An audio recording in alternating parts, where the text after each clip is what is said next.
Bueno, vamos a empezar de todas maneras porque si no se nos va el tiempo. Cuando esté Sor Cándida, entonces tocamos el tema porque siempre va con estas dos cosas. Con el módulo anterior, ¿se recuerdan que cuando vimos el módulo 1 y 2 había conexión entre los dos y tiene que ser, ¿verdad? Porque la historia de la salvación sale de la revelación. No la sabríamos si Dios no la hubiera revelado. Entonces, historia sagrada, historia de la salvación. Bueno, ahora, Dios uno y trino, y el problema de, pues no problema, ¿verdad? Pero Jesucristo, cómo es que si Dios es uno, luego es trino, y luego todos los problemas que ya vimos que se han dado y que se siguen dando por la dificultad, no solamente de la comprensión, sino a veces nosotros mismos no sabemos explicar esta doctrina, ¿verdad? Porque primero es un misterio revelado, perfecto, eso lo entendemos. Si es un misterio, no lo vamos a abarcar en su totalidad, al 100%, ya eso lo hemos dicho, pero por lo menos nos vamos a acercar en cuanto discernir y en cuanto el Espíritu nos ayuda a introducirnos en ese misterio. Y estamos obligados a hacerlo no solo desde la fe, sino también desde la razón. Entonces, la primera cosa, pues, para nosotros acercarnos a la Sagrada Escritura, por supuesto que es la fe, pero des en cuenta que la misma, nos acercamos con fe, pero la misma fe con la que nos acercamos nos retroalimenta la fe. O sea que es como, no diríamos un circuito cerrado, sino que es un circuito así trabajando, ¿verdad? Como dinámico, no cerrado, sino dinámico. Nosotros nos acercamos al texto con fe y el mismo texto habla, y al hablarnos retroalimenta nuestra fe.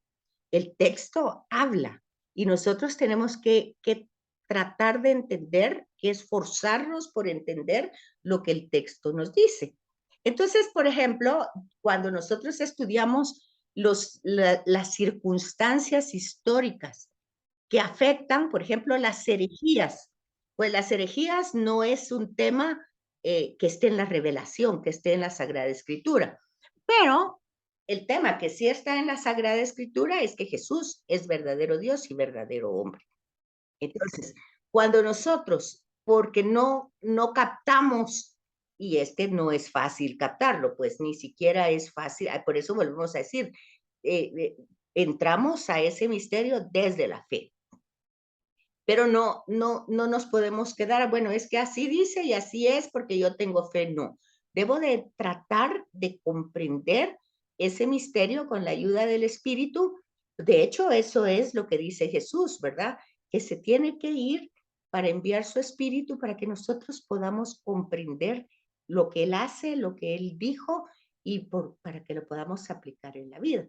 Entonces, yo creo que ha quedado claro, o así espero yo, que las herejías no es que sea algo malo. La herejía es un concepto que tiene una parte de verdad, una parte cierta, pero otra niega la totalidad de la verdad. O sea que es una verdad a medias, diríamos, ¿verdad? Así como en síntesis, esa es una herejía, una verdad a medias, porque puede afirmar una cosa, pero niega la otra cosa, en relación a la humanidad y divinidad de Jesús. Y como ustedes se dieron cuenta, de esas herejías cristológicas, pues la postura que toma la iglesia, que es básicamente un parámetro, ¿verdad? Un parámetro es una medida de donde no se puede salir ni de para un lado ni para otro. Entonces la iglesia a ese parámetro le llama dogma. O sea que la iglesia dice, bueno, esto es dogma de fe, esto es lo que debe creerse. Si ustedes no logran entender que Jesús es verdadero Dios y verdadero hombre, entonces, ok, lo siento, pero la iglesia, esa es la verdad, eso es lo que dice, y esto fue en el concilio, esto se aceptó, y esta es la definición, punto. Entonces, eso es un dogma. Pero un dogma, si ustedes ya se dieron cuenta, no es que se lo sacó la iglesia así de la manga porque a ella se le ocurrió, no. Ciertamente no está en la escritura, pero está defendiendo el dato revelado, lo que está en la escritura. ¿Qué quiere decir? Que, por ejemplo, decimos, bueno, Jesús, pues si nos acercamos al prólogo de Juan y vemos que lo que está diciendo el prólogo es que desde el principio existía la palabra estaba Dios, la palabra era Dios. Por él fueron hechos todas las cosas, sin él no se hizo nada, y la palabra se hizo carne, habitó entre nosotros y nosotros no lo recibimos. Bueno, entonces ahí hay pues, no hay un concepto, hay una definición, no hay una definición, pero está diciendo que Jesús es Dios. Luego también está diciendo en otro momento, está diciendo, por ejemplo, que María se le presenta al ángel Gabriel y entonces va a dar a luz. Y cómo dice ella, si no conozco varón. Y entonces el ángel le dice, el hijo que vas a tener, pues el espíritu, la sombra del espíritu se posará sobre ti y el hijo que vas a tener es hijo del Altísimo, se llamará Jesús, que quiere decir Salvador. Okay. Tenemos ahí dos datos revelados. Esos son los datos revelados. Ahí están. Los dos están ahí. No lo podríamos saber si no estuvieran revelados, pero ahí están. Entonces, si ahí están, ahora el tema es que nosotros, pues por fe, creemos que Jesús es verdadero Dios y verdadero. Lo creemos. Pero resulta que a la hora de la práctica, entonces nosotros tenemos el problema de que le damos más importancia a la divinidad. Por ejemplo, yo leyendo aquí el material que toca compartir con ustedes, pues por ejemplo decía, ¿verdad? Anteriormente, Jesús tiene conciencia de que es Dios. Fíjense que ustedes por defender la divinidad pueden decir sí, ¿verdad? Pero entonces ya echaron por tierra la humanidad, porque uno, ¿qué es lo que dice el Evangelio de Lucas? Jesús va creciendo en conocimiento, en sabiduría y en edad, ¿verdad? O sea, Jesús va teniendo conciencia poco a poco de su misión, como le pasa a todo ser humano. No me van a decir ustedes que puede ser que desde pequeño uno tenga una tendencia y un deseo, por ejemplo, las personas que desde pequeñas decían, ay, yo me quiero casar y quiero tener muchos hijos. Bueno, pues puede ser que desde pequeña tenga esa vocación, o tal vez ustedes desde pequeñas, yo quiero ser religiosa y puede ser también, pero eso no es lo general, ¿verdad? Pues, entonces pueden ustedes decir, sí, yo siempre tenía conciencia de que quería ser religiosa y aquí estoy feliz y contenta porque eso es lo que quería hacer. Otra persona, y yo sí, también desde que yo era chiquitita, yo quería ser mamá. Entonces, puede ser que sea así, pero eso no le pasa a la mayoría de las personas. Van desarrollando su conciencia, van creciendo humanamente y entonces, pues, algo así tuvo que haber pasado con Jesús. Vean que por eso yo les decía, como trabajo que hicieran, que no sé si lo hicieron, que ustedes trataran de sacar el perfil humano de Jesús y el perfil psicológico. Porque otra vez volvemos a decir lo mismo, ustedes no van a encontrar en el texto que diga, así era Jesús, tal y todo como un retrato. No, pero el retrato nosotros lo vamos haciendo de acuerdo a las pinceladas de las narraciones, de los escenarios, vamos haciendo ese rostro, ¿verdad? Y ese esfuerzo que hacemos nos acerca al rostro también del Padre, que es lo que decía Juan Pablo II, ¿verdad? Que Jesús es el rostro humano de Dios y el rostro divino del hombre. O sea, toda la parte humana, sensible, ternura, ese acercamiento, dulzura, todo eso de Dios desde el Antiguo Testamento es Jesús, el rostro humano de Dios. Y el rostro divino del hombre es todo ese acercamiento que también Jesús tiene al ser solidario, al ser compasivo. Entonces, ahí ven ustedes el tema de Génesis, imagen y semejanza de Dios. Ahí vemos al verdadero ser humano que es imagen y semejanza de Dios. modelo para que seamos nosotros semejantes a Dios, ¿verdad? Modelo. Pero nunca va a ser modelo si nosotros solo le ponemos la parte divina, porque entonces, ¿cómo? Nosotros no podemos imitar a una divinidad, pero si no le, pero si lo entendemos, la revelación, que es hombre verdadero, menos en el pecado, bueno, pues es que ya lo explicamos en el otro módulo. Si el pecado es separarme de Dios, díganme en qué parte del evangelio ven ustedes que Jesús se aparta. Nunca. Si ustedes ven de que pasa noches enteras, pues relacionándose con Dios, a quien llama Padre, Padre mío o Papito mío, ¿verdad? Entonces, con qué ternura, con qué vemos que hay circunstancias humanas que lo quieren apartar de Dios. Si eres hijo de Dios, bájate de la cruz. No se baja. ¿Y qué le dice el otro ladrón al lado? A otro salvó y él no se puede salvar. Sálvate tú y sálvanos a nosotros. No lo hace. Entonces, vean que las tentaciones no solo es una escena donde el espíritu lo lleva al desierto para ser tentado. Va con el tema que hablamos en el módulo anterior, ¿verdad? Las tentaciones es lo que nos atrae a nosotros. Por ejemplo, el poder. ¿Ok? A Jesús no le atrajo el poder, le atraía a su Padre. A Jesús no le atrajo el prestigio, le atraía la gloria del Padre. A Jesús no le atraía pues la riqueza.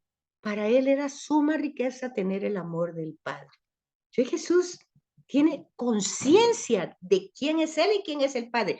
Eso sí que tiene conciencia. Ahora, conciencia de que Él es Dios, ay, con cuidado que vamos a decir eso, que sí.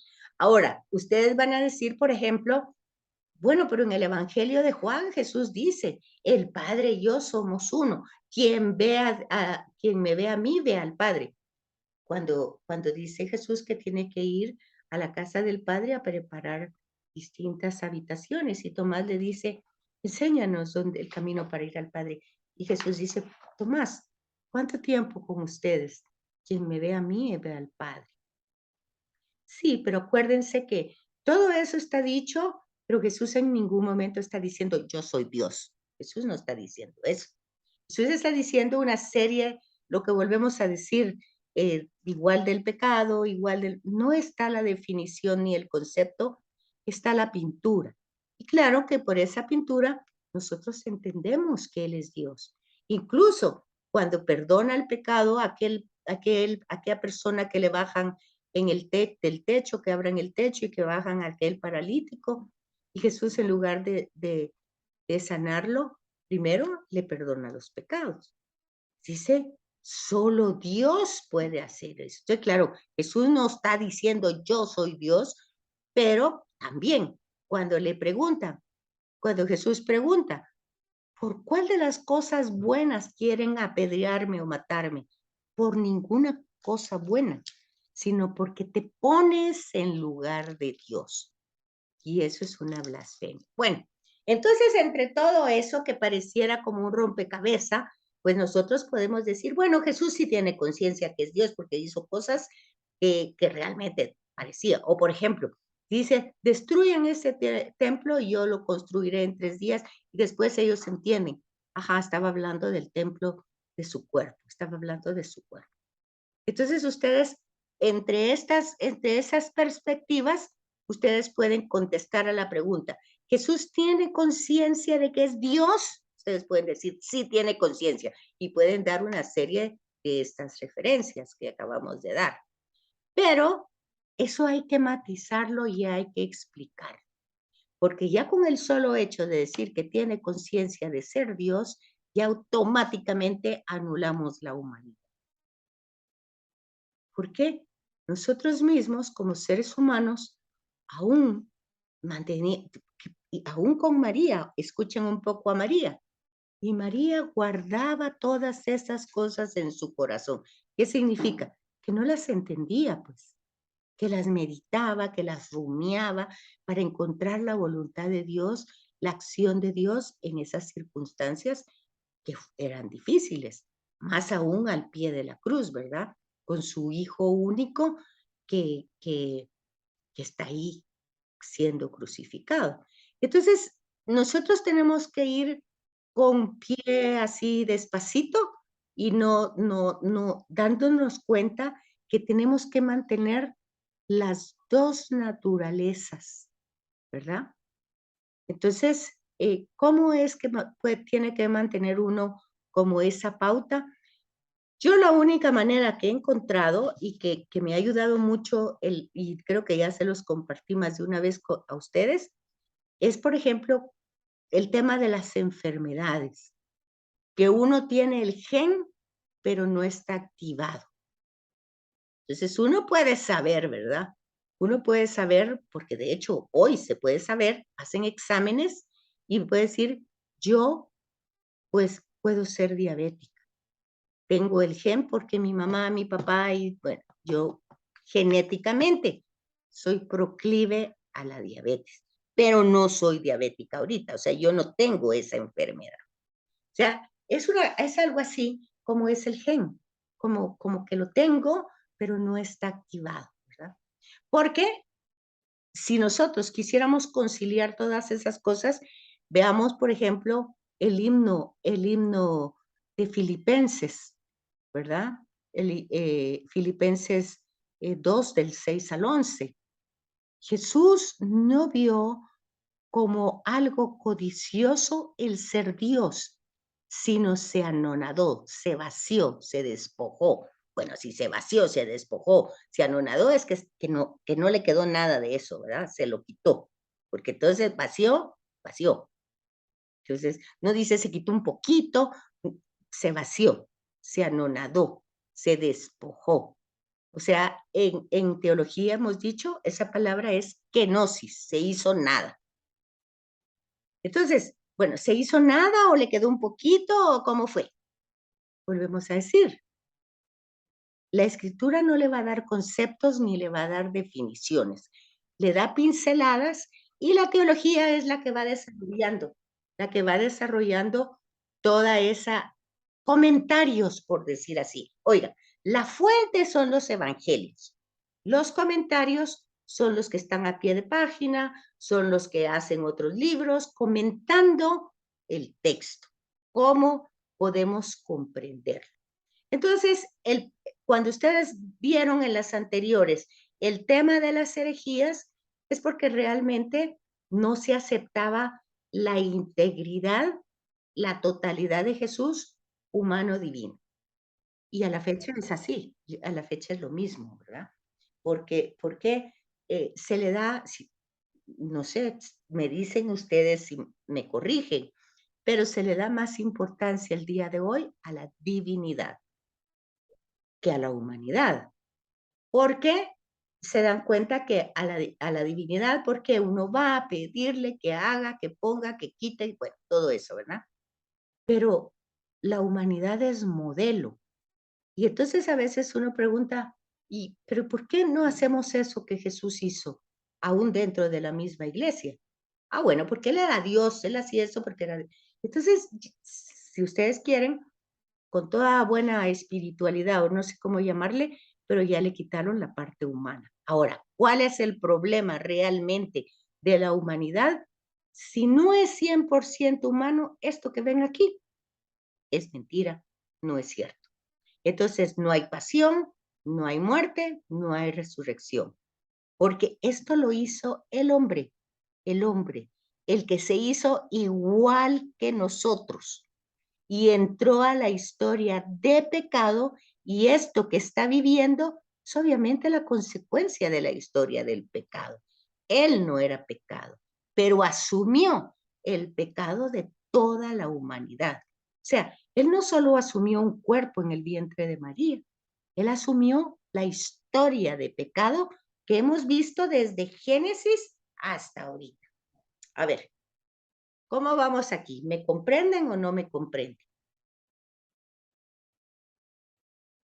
¿Cómo van? ¿Me van comprendiendo?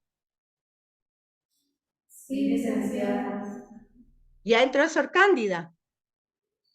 Entró un ratito, pero se salió. Sí, eso vi, que entró, pero ya estaba yo y ya se salió. Bueno, entonces fíjense que esto es bien importante entender por qué las herejías. No es solo, ay, qué aburrido aprendérmelas de memoria. Hay que darse cuenta, porque hoy nosotros lo vemos en nuestra sociedad. Por ejemplo, muchas personas le van a decir a ustedes, mire, yo sí creo Jesús un buena persona, un buen maestro, buena gente, pero Dios no, Dios no. Ok.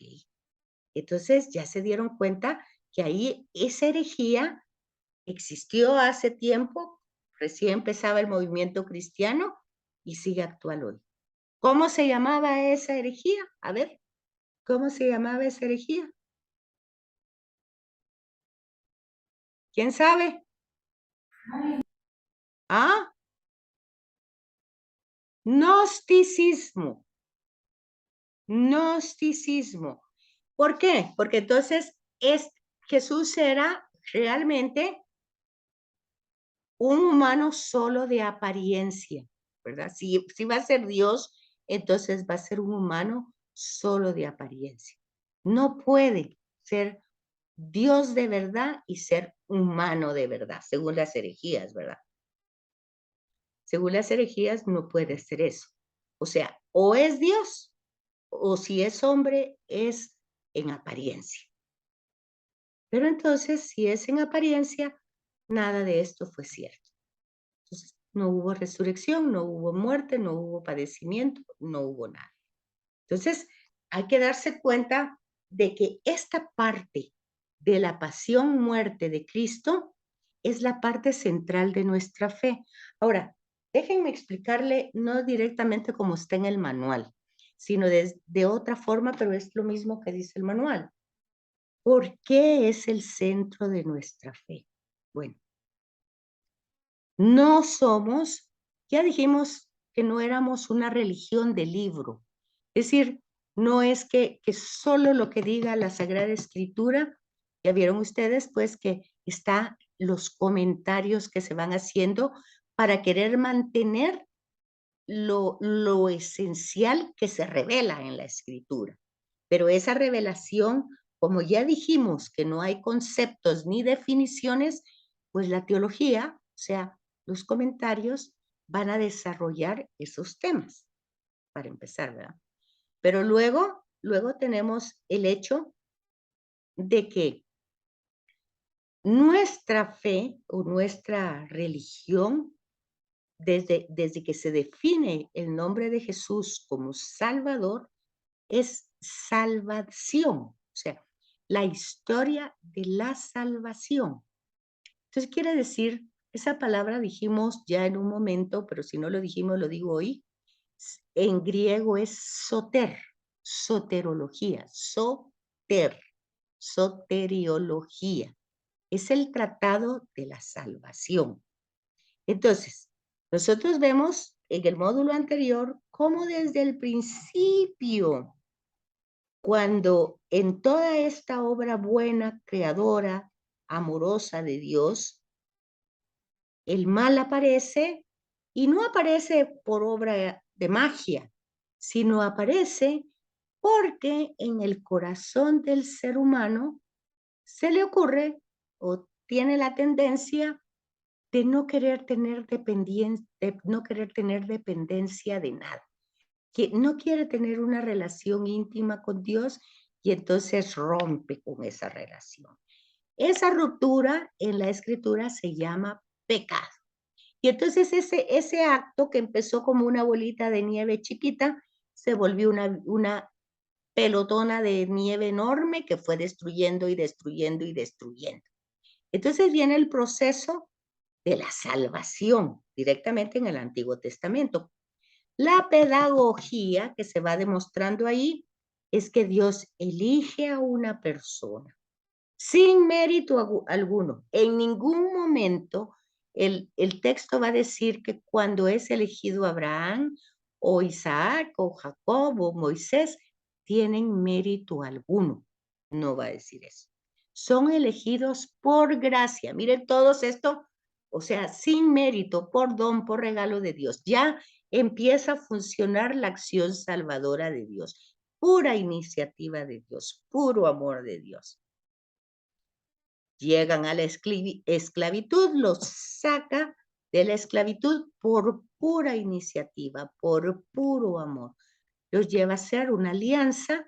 Él quiere ser a ese grupo de gente, quiere hacerlo su pueblo, quiere hacerlo una nación grande, consagrada a él. O sea, vuelve a repetir lo mismo de Génesis en el paraíso, una relación íntima con la humanidad.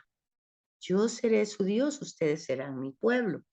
Las 10 palabras no son mandatos ni obligaciones, no, simplemente son palabras para mantener esa intimidad y esa relación. O sea, que Jesús sabiamente las va a simplificar en 2: tener el respeto y el amor a Dios y a los hermanos. No hay más, no hay más, no hay más cosas.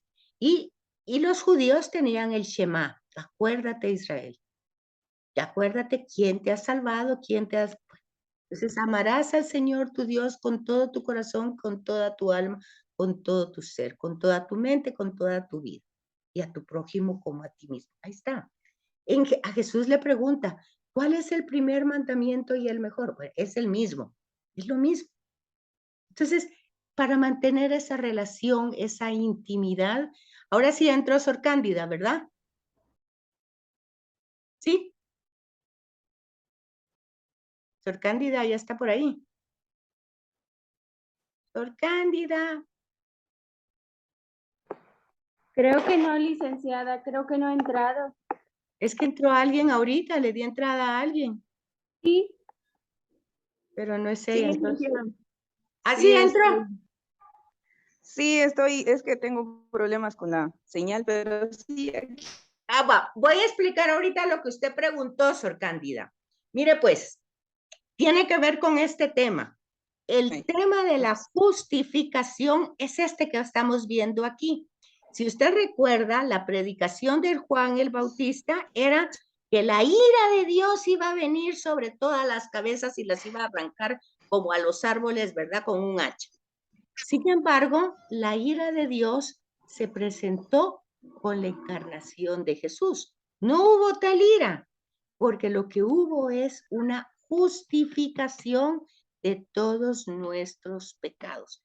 Por lo que hemos dicho desde el principio, que Jesús no solo asume un cuerpo humano, sino asume una historia de pecado. Entonces ahí es donde la encarnación llega a ser la parte más importante de nuestra fe, pero esta es el culmen de esa parte importante. No es que Dios lo haya mandado para morir o para que esa era su misión, morir en una cruz, porque la cruz es un tema de circunstancias. Él murió en una cruz porque en ese momento Israel estaba pues posicionado por Roma y esa era la forma como Roma castigaba a los delincuentes. Jesús fue castigado como un delincuente, ni siquiera desde la perspectiva religiosa, sino que de un delincuente romano porque se hacía pues como Dios, y acuérdense ustedes que el César era la divinidad. Bueno, entonces lo que pasa aquí con Jesús es que él, el tema, y aquí viene otra vez el tema que vimos en el módulo anterior de la desobediencia de Adán. Aquí vemos el tema de Jesús obediente, va a decir, hasta la muerte y muerte de cruz. Pero no hay que entender la obediencia como que yo, como que soy, a saber qué, me someto a cualquier norma o a cualquier ley. No, aquí lo que hay es una fidelidad a una misión, una vocación, la fidelidad que nace de la vocación, que nace del amor que Jesús tiene con el Padre. La voluntad del Padre es que todos los hombres se salven. Entonces, digamos que si leemos Hebreos, nos vamos a dar cuenta que se pone en boca de Jesús cuando el Padre está diciendo que necesita mandar a alguien que le ayude en esta misión. Y entonces Jesús va a decir, bueno, van a poner en boca de Jesús, que los sacrificios no te satisfacen, si te ofrecemos ofrendas, sacrificios, altares, no te gustan, pero a mí me diste un cuerpo, y me diste un cuerpo y lo pongo a tu servicio, así es que mándame a mí, Señor. Entonces, ahí ustedes pueden captar algo que se pone en la boca de Jesús, como que si en la eternidad se están poniendo de acuerdo de cómo hacer para salvar a la humanidad. Y Jesús dice, mándame a mí. Si ustedes se fijan, cuando arrestan a Jesús, Jesús dice, a mí nadie me quita la vida, yo la doy. Tengo el poder para retenerla y para darla. ¿Y por qué es eso? Porque hace el uso de su libertad, se la da a Dios, pues le responde. Entonces, el tema de la obediencia es el tema de la fidelidad y de la lealtad al Padre. Desde Marcos, el capítulo 1, ustedes se dan cuenta, si leen con atención, que Jesús, porque está sanando, porque está curando, porque realmente Jesús era un curandero, un taumaturgo. Entonces, porque está haciendo eso, desde Marcos, capítulo 1, versículo 14, ya lo quieren matar. Entonces Jesús sabe que su misión, conforme se va, más gente lo sigue, donde más gente va tras él, pues pareciera que él va a tener un éxito en su misión, pero al contrario, conforme se va viendo que esa misión va para adelante, más claro se va viendo el momento en que lo van a matar, porque el texto lo dice constantemente. Se están confabulando, van para ver cómo lo ponen en ridículo, le ponen zancadilla. Entonces, hasta cuando le hacen un piropo a aquel saduceo cuando llega, el escriba cuando llega y le dice, maestro, bueno, sabemos que no ves tú ninguna apariencia física, dinos, ¿es lícito no pagarle al César? Dice, el texto dice, pues lo querían ver cómo lo agarraban en contra de esto, en contra de otro, pero Jesús sabía casi siempre cómo salir de esos atolladeros. A eso me refería yo cuando yo les decía a ustedes que trataran de sacar el perfil personal y psicológico, de ir viendo dentro de esos relatos la inteligencia de Jesús, la mirada de Jesús, no necesariamente su divinidad, que eso no lo vamos a discutir, es Dios. El problema a discutir que ha habido siempre es su humanidad y que por eso el tema de María tiene que ver con el tema cristológico, ¿verdad? Que si María es madre solo del hombre, que si María es madre de Dios. Bueno, todo eso fue lo que vimos en los temas anteriores. Entonces, cuando se habla de la justificación, es que Jesús, al asumir y tomar para sí la historia de pecado, es obvio que esta fuera la consecuencia, que lo rechazaran. Porque, ¿qué dijimos que es el pecado? Pues es no querer, no tener una relación íntima con Dios y no querer tenerla. Entonces viene Jesús a querer pedirles que cambien, que se acerquen, que el amor, que la solidaridad, que la compasión, y la gente no está en esa sintonía. Son religiosos, pero tienen otra comprensión del misterio.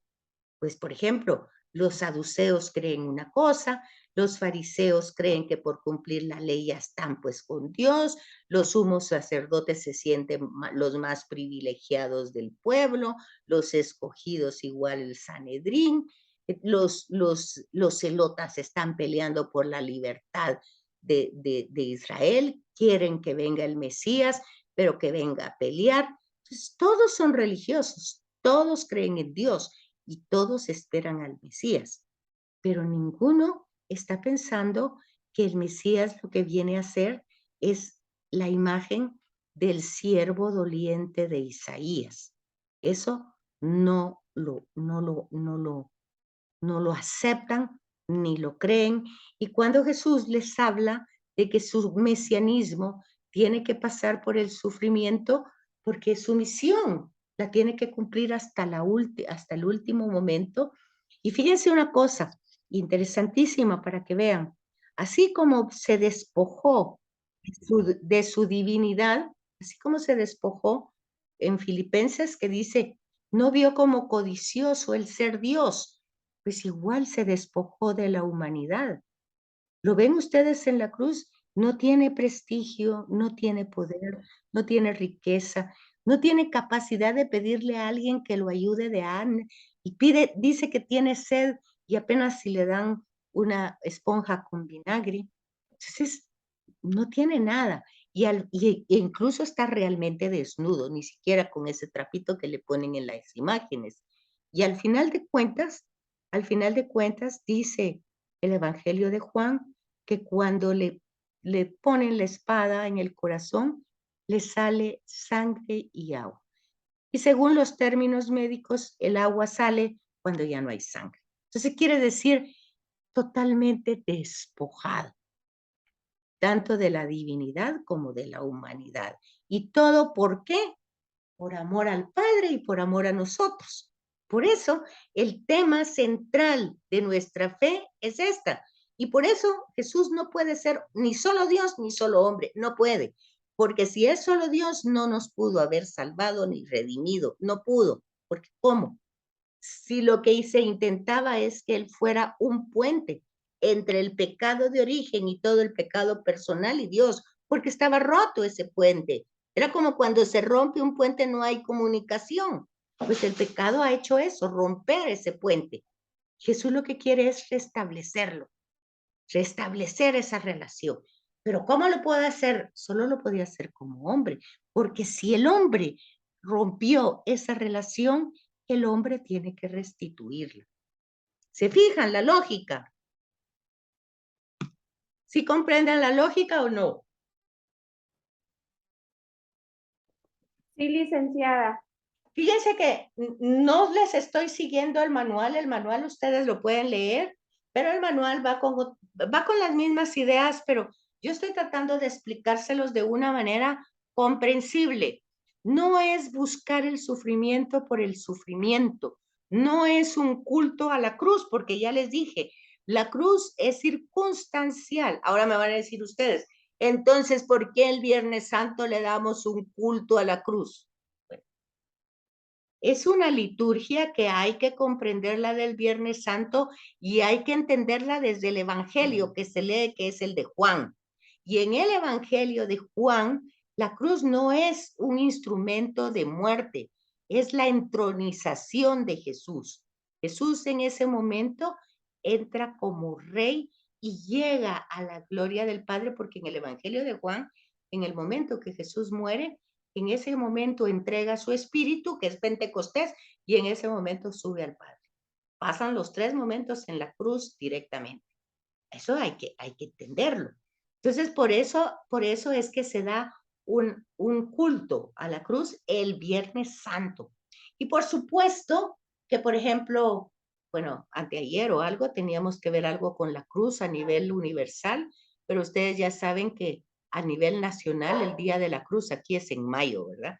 Pero no es un culto al dolor, ni un culto, como dicen los protestantes, al instrumento de la muerte. Dice, bueno, entonces, si a Jesús lo hubieran matado en una silla eléctrica, tendríamos colgados todos una silla. Si lo hubieran matado con una pistola, tendríamos todos una pistola.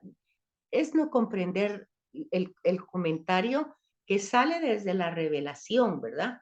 Entonces, la cruz es el instrumento que le permite a Jesús morir, pero oigan otra cosa, la historia no se termina ahí, sino que Jesús es resucitado por el Padre. Entonces, si lo vemos retrospectivamente, si fuera una película y la empezáramos a ver desde atrás para adelante, vemos que la resurrección es gracias a la muerte, que la muerte va acompañado del sufrimiento y la pasión, y la importancia de cómo Jesús asume ese dolor, el sentido que le da. Ahora, fíjense una cosa, ¿cómo sabemos que Jesús le da el sentido de que es por redención y salvación. Aquí hay tres palabras que hay que entender. Salvación, salvador y redención.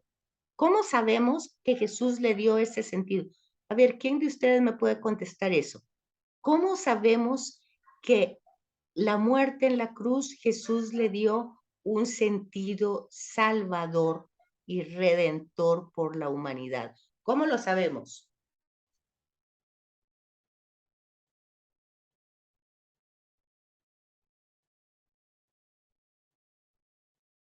Es que tiene apagado su micrófono.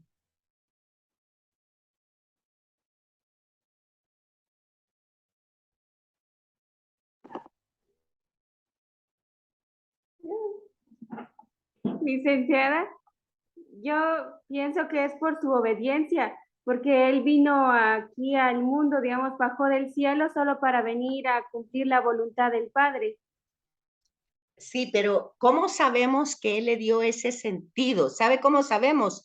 En la última cena, porque Él lo dice.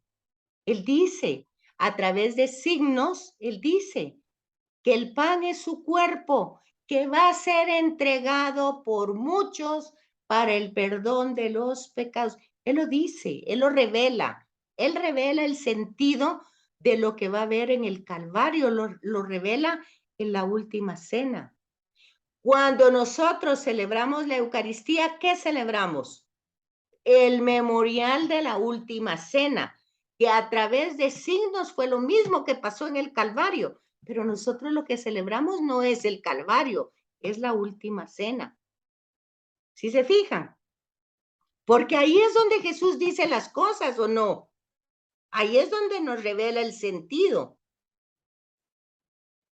Sí, licenciada. ¿Se dan cuenta? Entonces es importante que nosotros nos demos cuenta de que el tema de la pasión y muerte de cruz no solo es un tema así de sencillo. Adán desobedeció, Jesús obedeció. Adán es el viejo Adán, Jesús es el nuevo Adán. No, no es así de sencillo. Tenemos que entrar un poquito más en el texto e irnos dando cuenta de que el acto es un acto de fidelidad y de lealtad, aún dándose cuenta Jesús, humanamente hablando, desde el principio, que su misión llevaba las de perder. Jesús tuvo muchas oportunidades de salirse de ese problema, muchísimas, y nunca hizo uso de ellas. Entonces, des en cuenta que la predicación que hace Pablo se va a dar cuenta lo difícil que es predicar a Jesús y este crucificado. Y lo va a decir con toda claridad. Y por supuesto que ha sido el escándalo más grande presentar a Jesús muerto, crucificado, desnudo y decir que Él es Dios. Por supuesto.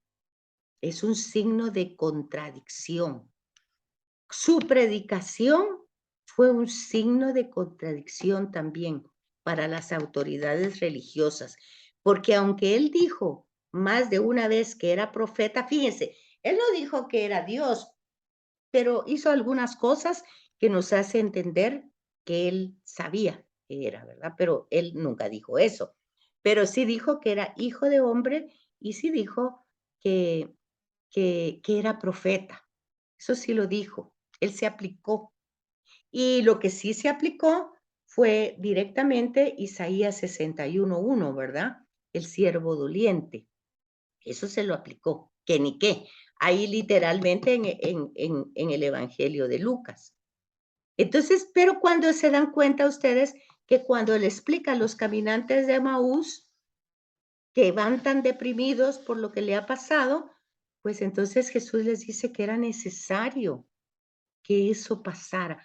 La palabra que hay que fijarse ahí, por favor, necesario, necesario. Era necesario que Cristo padeciera. Y es lo que estamos diciendo, porque si no padece, no muere, si no muere, no resucita. ¿Y por qué padece? Pues por ser fiel y leal a su misión.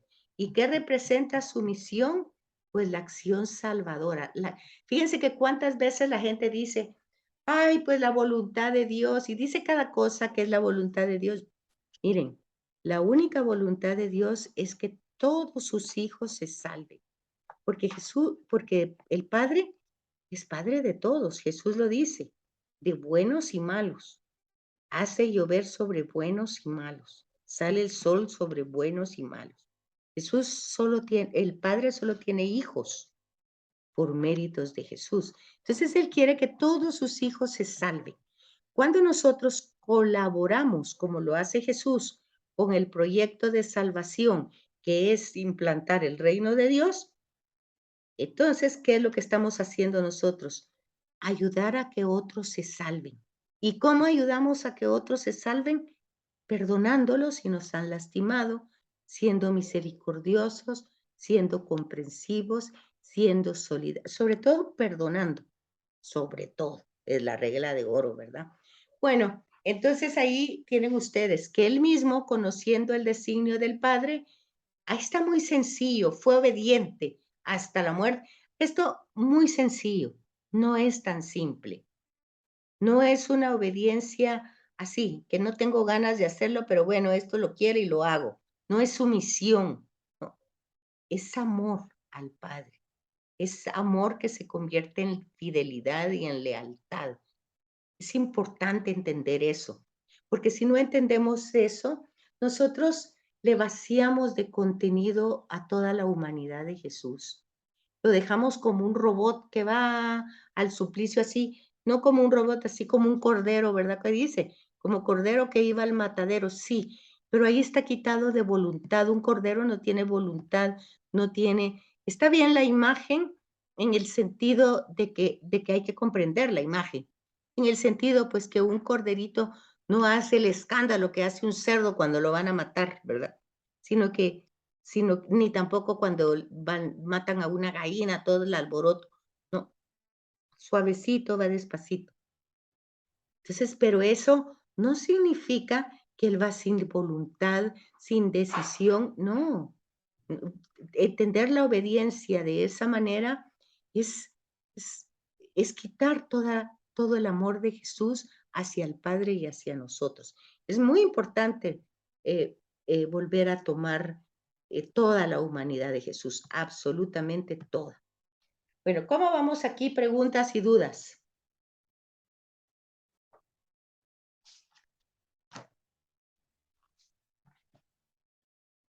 ¿No hay dudas ni preguntas?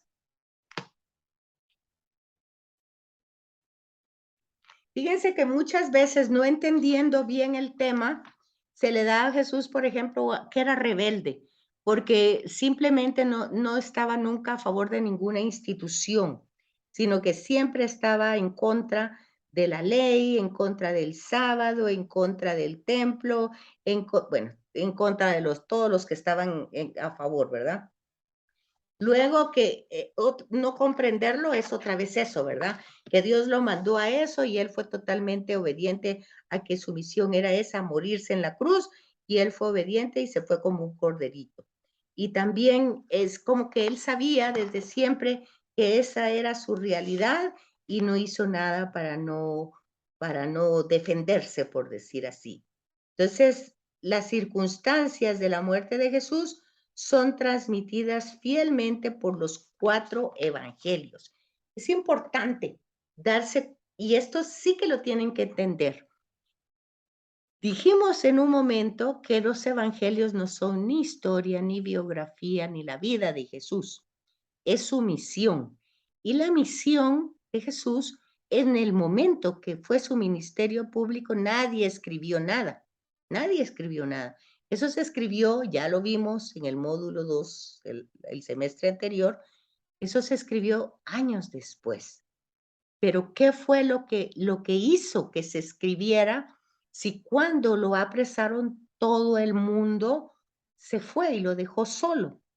Pues lo que hizo que que escribieran y que recordaran sus dichos, sus hechos, fue justamente esta que es una parábola vivida, ya no es una parábola hablada. Todo lo que Jesús enseñó con palabras, con gestos, con acciones, aquí Jesús lo hizo, lo llevó a cabo. Entonces, por supuesto que si nosotros partimos de una herejía y si nosotros consideramos que solo era Dios, pues pensando bien, Él era Dios, pues, y nos ama y vino para morir por nosotros, pero no, ese razonamiento quita todo el tema del rescate. Y el rescate no es otra cosa de lo que venía desde el Antiguo Testamento, que cuando en el pueblo judío alguien se iba preso por una deuda o por algo, tenía que ser rescatado por la familia, por el hermano mayor, ¿verdad? Entonces, aquí tenemos al hermano mayor que sale a nuestro rescate de la humanidad entera, a pesar de todo el sufrimiento físico, psicológico, espiritual, todo el sufrimiento que Jesús tuvo a través de la crucifixión y a través antes de eso, ¿verdad? Las humillaciones. Fíjense que uno de los temas importantes que vemos aquí y que, por ejemplo, se dan cuenta ustedes que en el Evangelio de Juan le tapan los ojos a Jesús y lo abofetean o lo escupen y le preguntan, ¿quién lo hizo? En el fondo, es que para muchas personas Jesús era un hechicero. De hecho, así le dicen en el Evangelio, ¿verdad? Cuando Jesús dice ¿por cuál de las cosas buenas me quieren ustedes matar? Dice, no, porque te haces como Dios. Y realmente tú haces las sanaciones en nombre de Belcebú, dicen, ¿verdad? El príncipe de los demonios. Entonces vean ustedes que los evangelios no tienen nada de espiritual. Tiene uno que ver realmente todo ese perfil que tenemos, ese trabajo pendiente. No sé si lo intentaron hacer o no. El perfil personal y psicológico de Jesús. ¿Hicieron alguito o no? Pues sí lo intentamos, licenciada, pero sí fue difícil porque no llegamos a mucha información. En realidad no la escribimos, Ay, pero Sor sí Cándida, no sé si oyó lo de la justificación, Sor Cándida, si todavía estaba. fíjese que no se cortaba mi comunicación en ese momento, pero no, yo digo después cuando vea la grabación voy a Es cierto, ahí va a quedar la grabación. para no Sí, volverla a repetir. ok, Otra cosa que le quería decir con esto de lo que está diciendo sobre Jesús, ajá, este, ¿cómo hacer para no confundirme yo misma? Dijo aquel. Porque digamos que es una herejía también esto de que considerar que todo está escrito, porque de todas formas la libertad está en uno, ¿verdad? El claro, hacer lo que le corresponde cuando le corresponde en su vida. así es. Pero ¿cómo tomar ese hecho cuando van a bautizar a Jesús?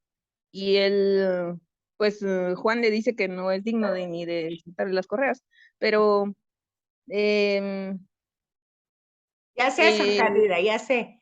Que, él le dice, y es ajá, igual que cuando Judas lo entrega, que está escrito de que se sí, cumplieran las escrituras. Eso me está preguntando, ¿verdad?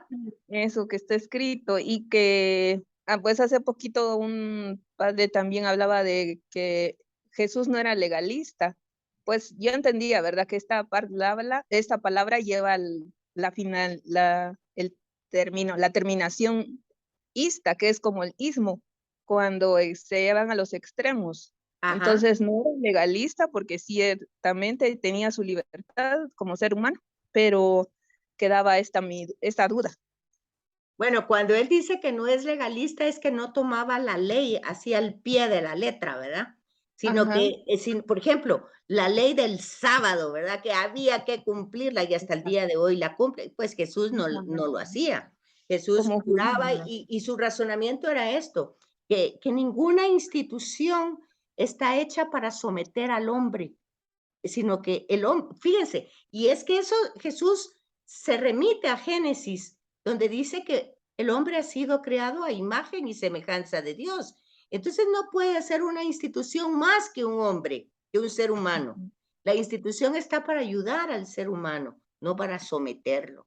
Entonces Jesús entra a las escrituras para responder desde las escrituras. No es que sea un rebelde, no es que esté peleando contra las instituciones, sino que su lógica es escriturística, igual así como supera las tentaciones utilizando la Sagrada Escritura, así también su predicación es desde la Escritura, desde él como judío, lo que él conocía de las Escrituras. Ahora, Sor Cándida, la predestinación, la única predestinación que tenemos, que es la voluntad de Dios, es que todos nos salvemos. Eso es lo único. Y lo único que tenemos que hacer para colaborar con esa tarea es ayudar a que otros se salven. Nosotros no somos los salvadores, el Salvador es Jesús, pero ¿cómo ayudamos a los otros? Pues no dándole tiene que ver las respuestas son las bienaventuranzas. Si nos hacen llorar, quien nos haga llorar, bueno, pues nosotros lloramos ante el sagrario, porque ahí vamos a encontrar consuelo.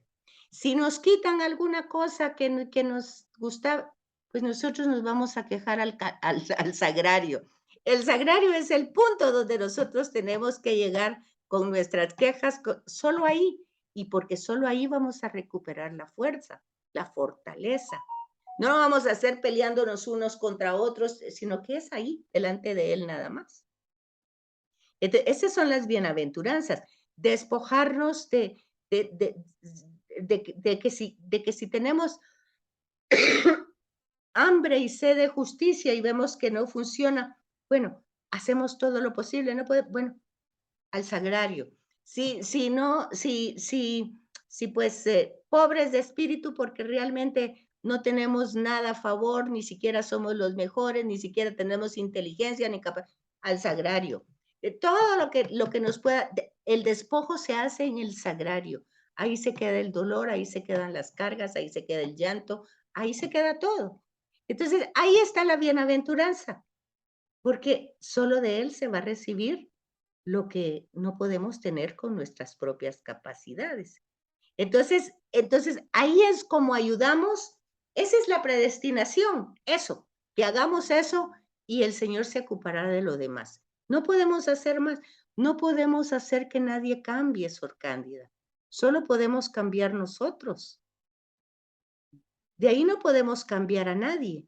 Tampoco le podemos pedirle a Dios que cambie a nadie porque Él le ha dado libertad a todo ser humano. Entonces, solo nosotros podemos ir cambiando con la ayuda de Él, pero ahí, de rodillas y delante de Él, porque no hay otra manera.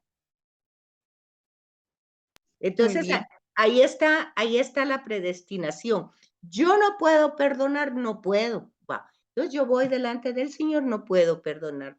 Yo quiero, pero no puedo. Dame la gracia, que era lo que usted decía. ¿Qué es eso de todo la gracia? Dame la gracia, no la tengo. Dame la gracia para poder ser compasiva, tolerante. Bueno, ya uno le presenta a él las cosas porque no puede más, Cándida, no se puede más de otra manera. Entonces, sí, ¿cómo tomar esas palabras? ¿O desde qué punto? Eso de que está escrito. De que está escrito, o sea, la predestinación tanto de Juan o de María, por ejemplo, de María que sin pecado original, todo eso, y que fue preservada desde, la única manera que se toma es María como la primera redimida, antes incluso del acto de la redención de Jesús, antes incluso de la encarnación, María es la primera criatura redimida. No es más que Dios, también es redimida, pero es la primera. Y luego ella cultiva esa redención. Eso en cuanto a María. En cuanto a Juan el Bautista y Judas, por ejemplo, que los temas está ahí, claro que es necesario que se haga, está escrito que lo tienes que hacer, pues entonces no se trata tampoco de algo que que por fuerza lo tenía que hacer Judas, porque si no, no tendría él libertad para hacerlo, ¿verdad? Sino que ya estaba escrito ahí. Está escrito que el pobre Judas tenía que entregarlo y está escrito que María ya era salvada desde el principio. Ahí nos encontraríamos en dos temas terribles, ¿verdad? De una predilección para María y una condenación para el otro sin, antes de nacer, ¿verdad? No se puede, no se puede eso. Entonces, lo único que podemos ver es que todo el proceso de la pasión de Jesús tenía, puesto que no hay que entenderlo en el acto de la persona, sino en el acto de la historia de pecado que asume Jesús. Está escrito que Jesús tiene que redimir y salvar a la humanidad. Bueno, él se compromete con eso con el Padre según la carta a los hebreos. Entonces, todos los sucesos que van a venir pasando, donde la gente lo rechaza, pues ya es como la consecuencia lógica del pecado. Entonces está escrito que si el pecado no quiere la salvación y no acepta la predicación y el amor de Jesús, pues está escrito que lo tienen que desaparecer, que lo tienen que matar. Ahora, no es exactamente la persona que lo haga, ¿verdad? Porque si no, nos entraríamos en contradicción también con lo mismo de Pedro, que cuando lo confiesa como que tú eres el Mesías, el Hijo único de Dios, Jesús le dice, esto te lo dijo mi Padre. Entonces podríamos decir, bueno, ¿y por qué no le dijo el Padre a Judas que no lo entregara o cosas así? ¿Me comprende? Entonces hay que verlo de una visión en conjunto. ¿Cuál es la visión de conjunto? Pasión, muerte y resurrección son el tema central de la salvación de toda la humanidad. Jesús asume un cuerpo humano en el vientre de María, pero asume también la historia de pecado. Entonces, todo el proceso de negación de Jesús, de rechazo de Jesús, incluso desde el momento de antes de nacer, porque dése cuenta que cuando Jesús iba a nacer, pues San José iba a dejar a María. Y pues claro que después aparece un ángel y todo lo que usted quiera, pero el hecho es que desde el primer momento es rechazado. Después no tiene un lugar donde nacer. Después lo quiere matar Herodes. Entonces, dése cuenta que el tema de Jesús es un rechazo constante, es una traición constante, es una negación constante. Entonces, lo interesante aquí es que uno mira entonces la fidelidad de Jesús para continuar con su misión. No podemos decir, bueno, sí, él ya sabía que lo iban a entregar, ya sabía que se iba a morir. Bueno, sí sabía muchas cosas como lógica humana, que lo ha visto desde el principio. Ha visto cómo ha habido ese proceso de rechazo en su historia. Ha visto en el caso de Judas, ha visto que le interesa el dinero. Ha visto que tiene otros intereses que no ha logrado cambiar su estructura mental. Ninguno de ellos casi ha cambiado su estructura mental, ni siquiera Pedro. Pedro también lo niega, se deja llevar por el miedo. Tomás tampoco, a pesar de resucitado, no lo cree. Los caminantes de Maús, a pesar que las mujeres ya fueron a decir que está vivo, resucitado, tampoco y se van. Entonces, hay que ver esa visión de conjunto de un tema que hasta que no viene el Espíritu a darnos una visión en conjunto de lo que significa la historia de la salvación, que llega a su culmen con la pasión, muerte y resurrección de Jesús. Y es que no nos podemos quedar ni solo en la pasión ni solo en la muerte. Por eso se llama el triduo pascual. Son los tres pasos que tienen que irse juntos, porque de lo contrario, y tendrían que ser 5 pasos, porque él llega a la pasión por la forma como fue su misión, y su misión la llevó a cabo porque nació. Entonces tenemos la encarnación, la misión, la pasión, la muerte y la resurrección, todo junto, 5 pasos juntos. Entonces, si nosotros queremos ver ahí, de la manera que está hablando usted, sí, ese es el plan de Dios, el proyecto de Dios. Ya lo tenía él planificado y salvado desde antes de la eternidad. Sí, sí, pero en ningún momento se tomó ni en María, ni en Jesús, ni en Judas, ni en Juan el Bautista, la libertad humana tuvo que responder a, a la gracia que se estaba ofreciendo. Cada uno. Judas pudo decir que no, hacerlo. Juan el Bautista también. María también pudo decir que no. Jesús también pudo decir que no. Todos pudieron decir que no en un momento.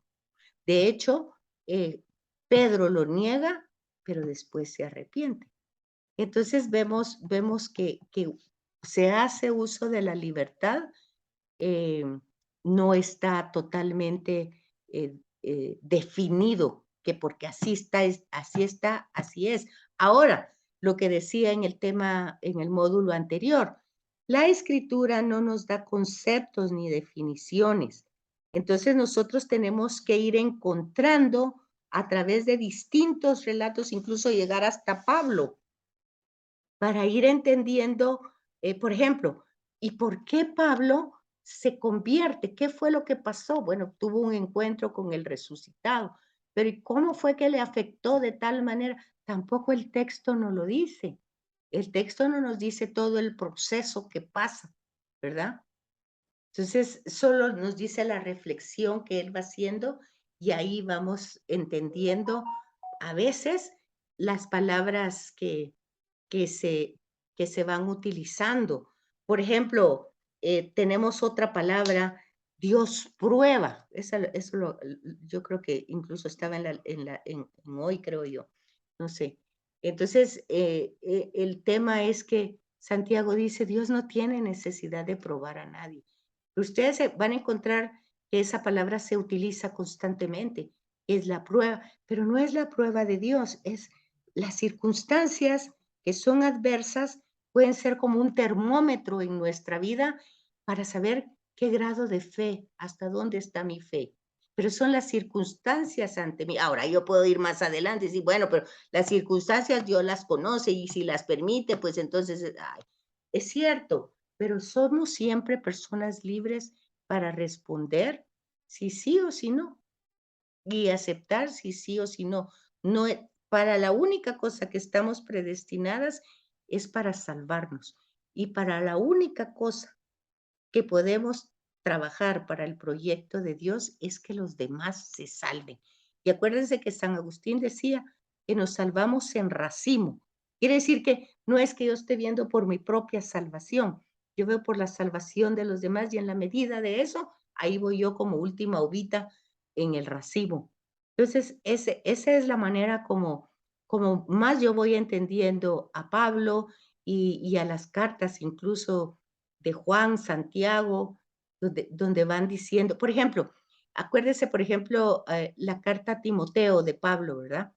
Eh, Usted se pone a pensar, ¿cómo es posible si Jesús ha dicho que son libres y haya esclavos y que esté el tema de Onésimo, que es un esclavo, y que Pablo diga, Onésimo se escapó, pero ahora te lo mando a ti, pero ya no lo recibas como esclavo, recíbelo como un hermano, como un hijo.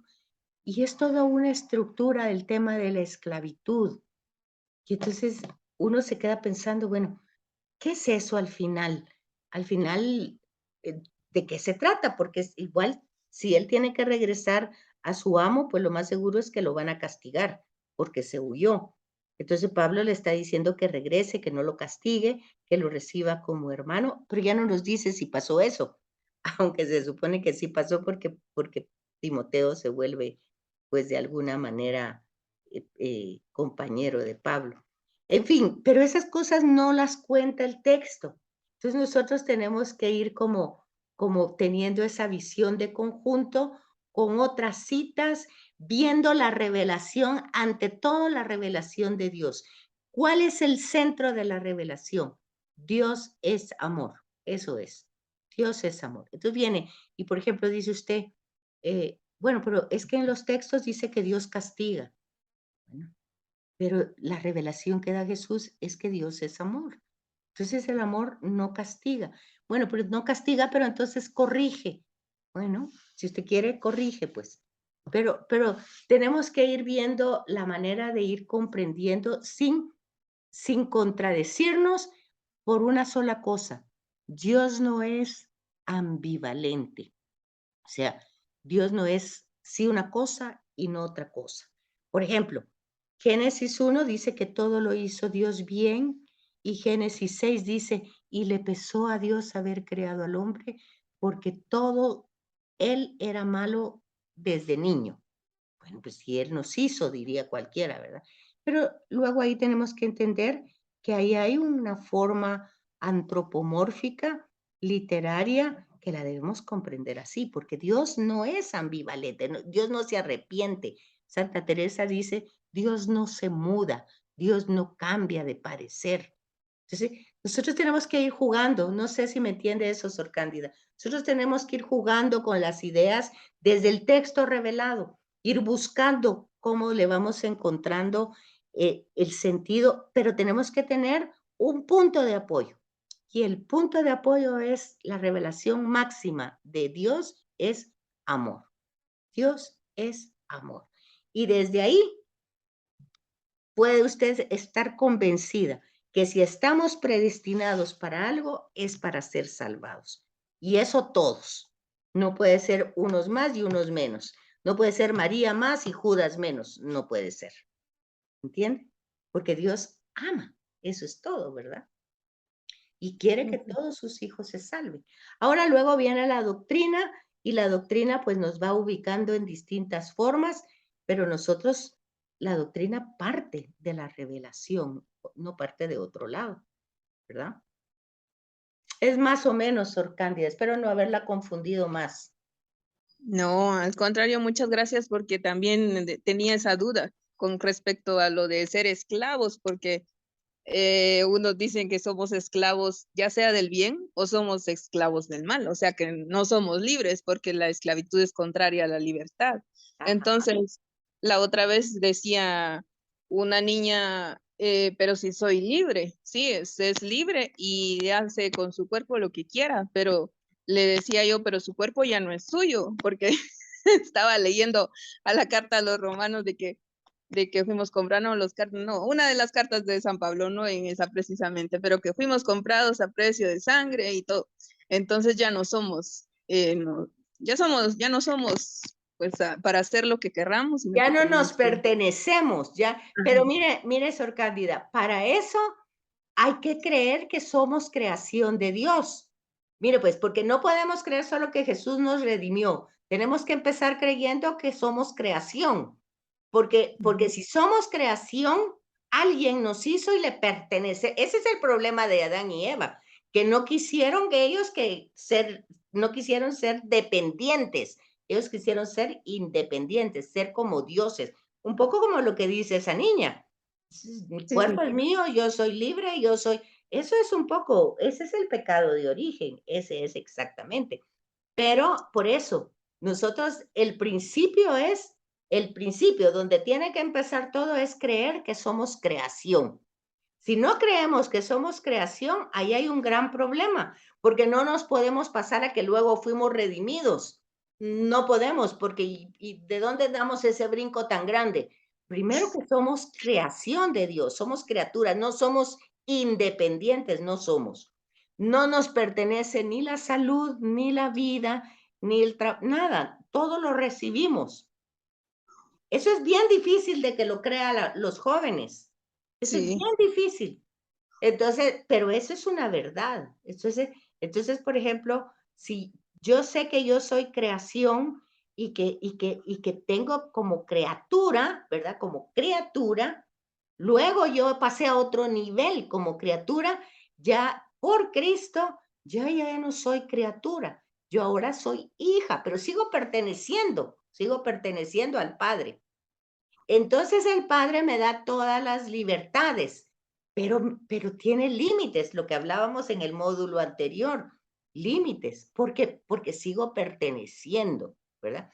Pero luego dentro de esos límites tengo yo tendencias, inclinaciones, que a veces, como ponía, yo no me acuerdo si era San Agustín, que decía que la naturaleza humana era como un caballo desbocado, decía, y que nosotros éramos como los jinetes que teníamos que llevar el caballo no nos tenía que llevar a nosotros, sino nosotros teníamos que conducir al caballo con la fuerza. Si alguien ha subido a un caballo, ¿verdad? Que si va muy desbocado lo jala, que lo tira para la de... O sea, no es que el caballo me lleve a donde él quiera, pero San Agustín decía eso, que la naturaleza era como un caballo desbocado, pero nosotros teníamos el don, la gracia, que es lo que vimos, de poder manejar ese caballo, ¿verdad? Y no que el caballo nos lleve a donde quiera.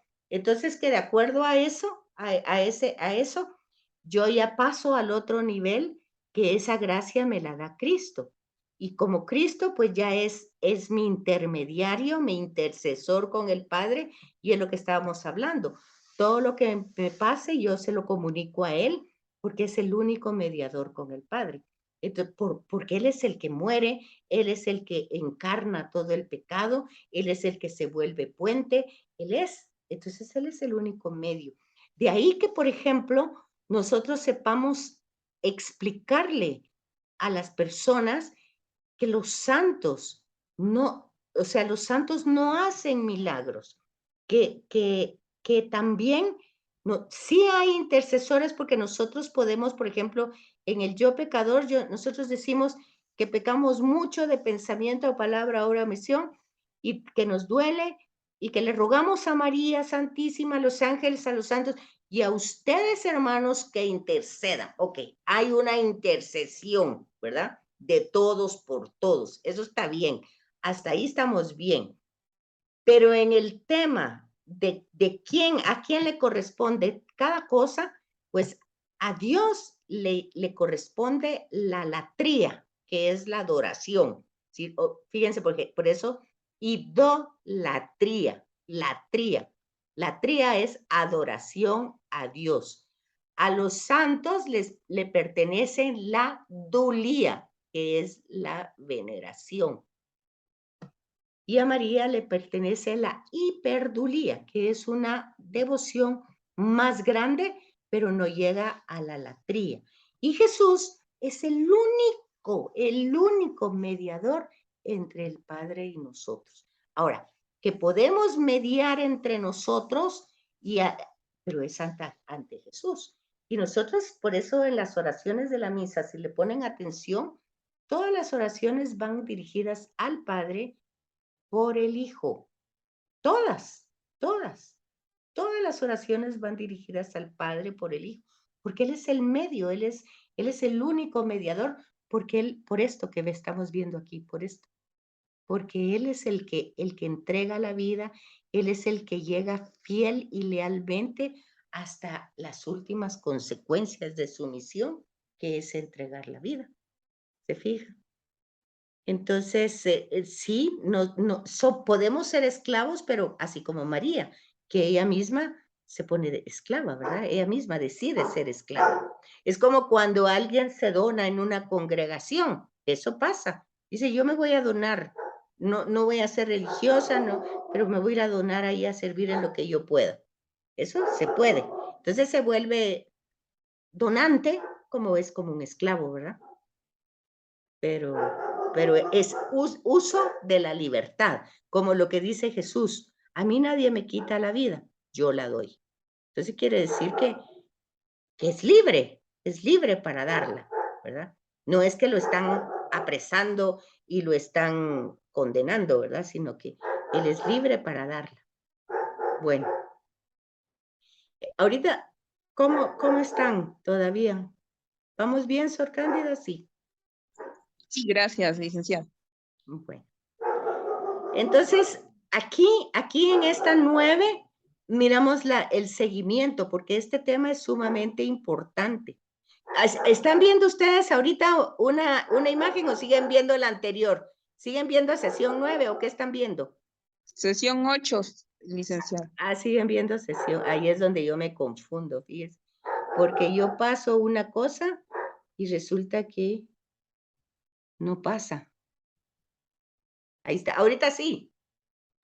Sí, licenciada. Entonces, esta es la otra parte. ahí es lo que le estaba diciendo. No es simplemente una conjetura que Jesús murió por nuestros pecados. Ahí está el mismo tema de Sor Cándida. Según las escrituras, o sea, estaba escrito. ¿Ya se fijó Sor Cándida? Sí. Vuelve estuvo re bien lo que usted preguntó, mire, porque según las escrituras estaba escrito que pasara. No. Entonces, tenemos que darnos cuenta que la iniciativa de amor de Dios hacia nosotros, y por eso les decía, habría que leer Hebreos para darse cuenta cómo antes de todos los acontecimientos humanos, la Trinidad se pone de acuerdo, porque todos los actos son trinitarios. Se ponen de acuerdo cómo salvar a la humanidad. Y Jesús dice, mándame a mí. ¿No te gustan los sacrificios? ¿No te gustan los holocaustos? ¿Me diste un cuerpo? Bueno, aquí estoy para hacer tu voluntad. Entonces, Él se dispone, ¿verdad? Entonces, ya hablamos todo anteriormente, todo el proceso de su fidelidad, de su misión fiel. Él vio desde el principio que iba hacia el fracaso. Al fracaso porque iba a ser su muerte, pues en ese sentido. No en el fracaso porque, oigan el tema, por ejemplo, cuando él dice, el grano de trigo, si el grano de trigo no muere. Entonces, él tiene un sentido de la muerte que no es nuestro sentido. Es un sentido de transfiguración, de trascendencia. Entonces, pero obviamente la muerte de él fue una muerte dolorosa. Y todo ese sufrimiento, él le dio un sentido expiatorio. Eso lo explicamos anteriormente. ¿Cómo sabemos que le dio ese sentido? En la última cena. Le dio un valor infinito.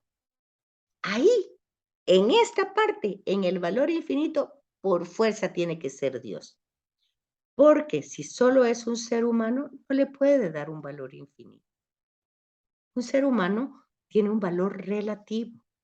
Si mucho, eso lo dice el Salmo también, si mucho puede salvar a una persona, pero a la humanidad entera, para eso tiene que ser Dios. Entonces, vean cómo es la lógica. Tiene que ser 100% hombre, porque si no, no nos redime y no nos salva. Y tiene que ser 100% Dios, porque si no, no puede ser para toda la humanidad, para los de antes, para los de su tiempo y para nosotros también.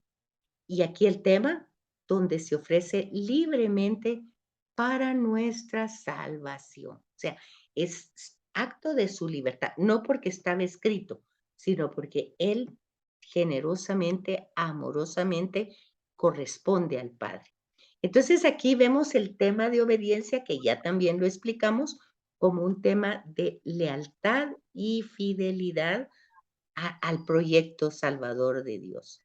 Entonces, vemos que la redención de Cristo, fíjense, que dijimos que teníamos que fijarnos, por favor. Les dejo estas 4 palabras porque ya no me va a dar tiempo de explicárselas. Redención, expiación, salvación.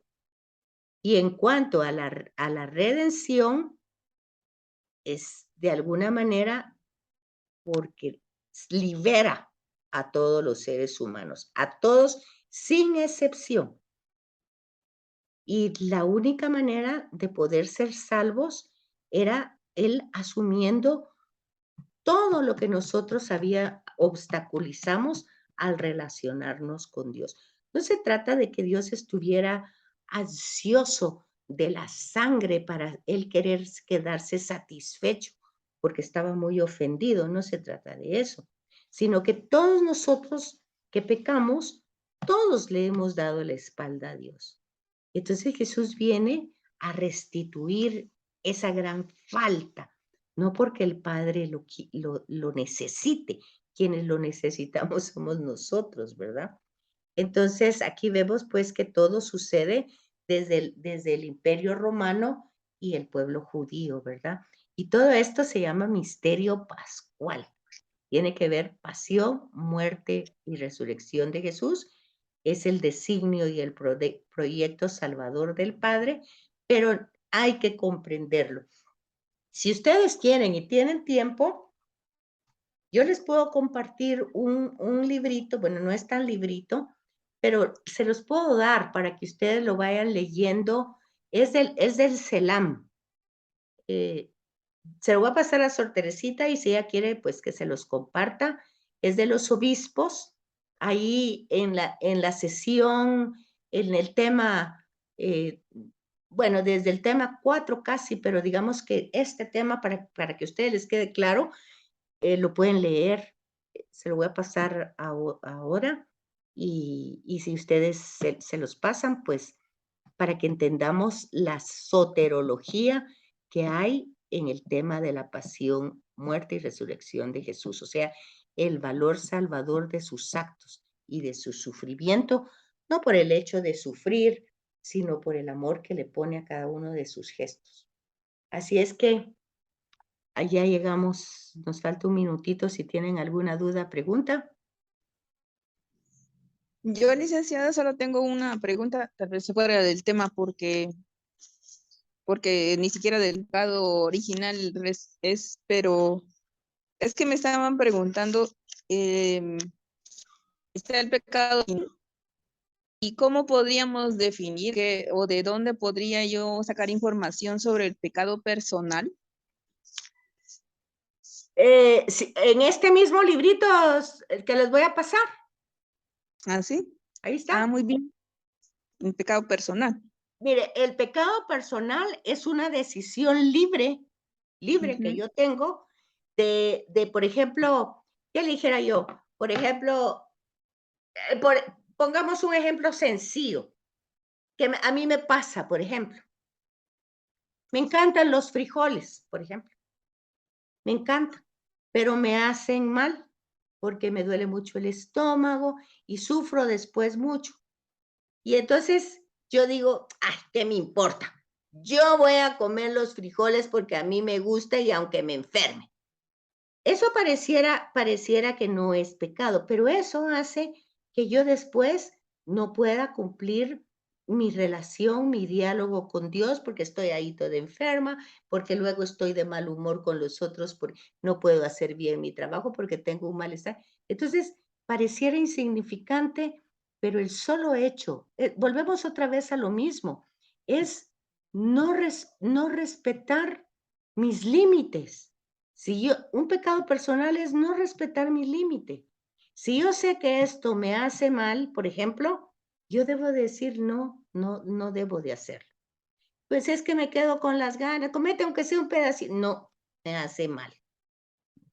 Entonces, el pecado personal, al yo no respetar mis límites y traspasarlo, automáticamente rompo con mi relación con Dios por las consecuencias que tengo. O sea, el pecado siempre es una ruptura con la relación con Dios, sea lo que sea. Si es que le dijera yo, supóngase, nadie va a ver que usted tiene una Biblia y yo se la quito y me la llevo. Ok, nadie vio. Usted no se va a dar cuenta ni va a saber que soy yo. Ok, pero yo más adelante, cuando quiero relacionarme con Dios, yo no lo puedo hacer libremente. Me siento mal, me siento apenada. Yo misma tengo la alienación, me alejo, ¿me entiende? Es un pecado personal. Pero yo puedo decir, bueno, es que yo la necesitaba para hablar claro. Pues la hubieras pedido. No, porque qué vergüenza pedir. No, pero entonces yo voy poniendo mis justificaciones para decir que lo que hice está bien hecho, pero no estuvo bien hecho. Entonces, pecado personal es todo lo que libremente yo hago y la consecuencia inmediata es que yo rompo, no Dios rompe conmigo, yo rompo el diálogo amoroso con Dios. Cualquier cosa que yo haga que me impida esa relación. Muchísimas gracias, licenciada. Vaya, Sor Cándida. Entonces, que pasen buena tarde. Muchas gracias igualmente. Gracias, licenciada. Feliz tarde. Feliz tarde. Les paso ese librito entonces, tal vez les sirve. Gracias.